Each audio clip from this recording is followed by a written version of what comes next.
Who's excited to be here?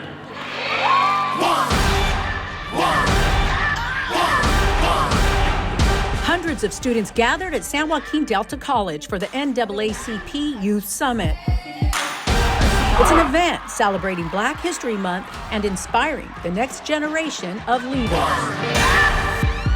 So it's been so exciting to see how many students we have present today. So we have almost 800 students from Stockton Unified here at the NAACP Youth Summit. And so something that's super special is that this is put on by students, for students. Students participated in Black history, skits, poetry, readings, and step dancing while learning about leadership, education, and their future. Because these are positive people that's trying to help us with life. District leaders say events like this help students feel supported by their community.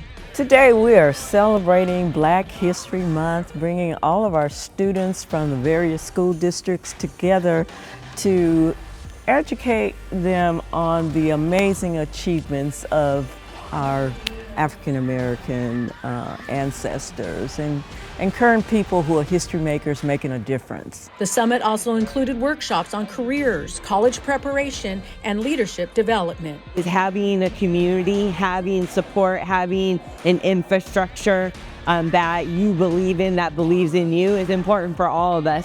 And so today is a children's opportunity, our students' opportunities to really feel us wrap our hands around them, not our arms around them, to say that we support them. In Stockton, Melinda Meza for the Stockton Unified School District.